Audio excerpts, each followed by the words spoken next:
Toute la force de Dieu est dans le Logos. Je disais que le Logos, ce n'est pas tout le discours du début jusqu'à la fin, mais c'est dans le discours une partie que Dieu voudrait que tu comprennes. Et il a dit à Moïse, lorsqu'il a rencontré Moïse, il dit, Moïse, mon peuple souffre en Égypte. Il est opprimé. Mais moi, ils ont crié, moi j'ai entendu. Tout ça, ce n'est pas le Logos. Ça, c'est une narration. Ça, c'est un récit où il rappelle à Moïse ce qui se passe. Mais le Logos, c'est le voici. Mais je t'ai choisi. Va pour libérer mon peuple. Ça, c'est le Logos. Ça, c'est ce que Moïse a écouté. Et cette action, cette parole, marche avec toute la puissance et la force de Dieu. Moi, je voulais que toi, tu aies un Logos de Dieu pour toi. Tu peux entendre ton Logos. Ici, je fais la différence. Parce que quand on parle de Logos, il s'agit de la parole. Mais je ne suis pas de ceux qui ne croient qu'aux Écritures et qui ne croient pas à la révélation de Dieu, à la parole de Dieu. Je ne suis pas de ceux qui croient seulement à ce qui est écrit, mais qui ne croient pas à la parole prophétique, la parole spontanée de Dieu. Non, je fais partie de ceux qui croient d'abord aux Écritures, et je crois que les Écritures, c'est ce que Dieu a dit à Moïse, c'est ce qu'il a dit à Salomon, c'est ce qu'il a dit à David, mais moi aussi j'existe. Ce qu'il me dit à moi, il doit dire à moi aussi. Ce n'est pas un Dieu de l'histoire. Ce n'est pas seulement un Dieu de Salomon, de David, ou bien d'Abraham. C'est aussi mon Dieu à moi aujourd'hui. Comme il a marché avec Abraham, il marchera avec moi. Abraham est mort. Abraham, c'est fini. Ce n'est que l'histoire. Mais c'est moi, toi et moi, nous sommes vivants. Donc c'est notre Dieu. Le Logos de Dieu, lorsqu'il est libéré,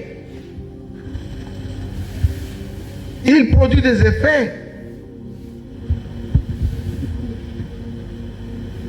Le Logos de Dieu, lorsqu'il est libéré, il met fin à tes souffrances.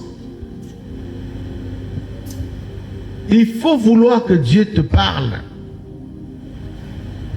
Il faut demander à Dieu de te parler, de te libérer ton Logos. Peut-être qu'il faut que je comprenne, que je fasse comprendre les gens. Le Logos, c'est tout simplement un discours. Mais pas un simple discours, pas tout le discours. Pas tout le discours, mais quelques paroles qui sont dans le discours qui donnent tout le sens. Tu peux parler pendant une heure.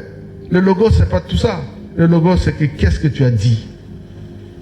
Quelle décision tu as prise? Le Logos, c'est cette substance qui est dans la parole de Dieu, qui est destinée à toi, qui annonce la fin de tes souffrances, qui annonce ta bénédiction, qui annonce la destruction de tes ennemis, qui annonce la fin de ta misère. Ça, c'est le Logos. Je veux qu'il y ait un Logos pour toi.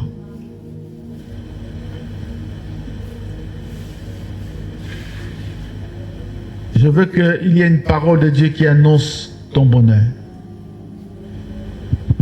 Dieu, c'est un Dieu de bonheur, ce n'est pas un Dieu de malheur. Si nous suivons Dieu, nous n'allons plus continuer à marcher dans la misère, dans le malheur. Mais si nous marchons avec lui, nous marchons dans le bonheur, dans la joie. Ce n'est pas un Dieu qui nous appelle pour souffrir. Même si la souffrance peut exister pendant un temps, mais ces souffrances nous préparent toujours à monter des échelles supérieures.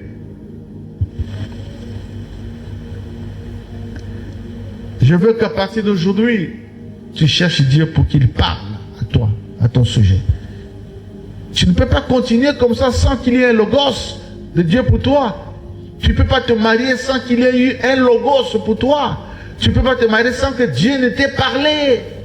Sois précis sur toi. Évidemment, tu ne peux pas entendre la voix de Dieu sur les questions de mariage si tu es absorbé par les sentiments. Parce qu'un homme qui a les sentiments, il ne s'intéresse pas à ce que Dieu va parler. Il s'intéresse seulement à voir cette femme-là. Il s'intéresse seulement à voir cet homme-là. C'est pourquoi quand tu es absorbé comme ça, même si ça ne marche pas, toi tu vois que il faut que ça marche. Il faut que ça marche. Quand ça ne marche pas, ça ne marche pas. Dis amen bien.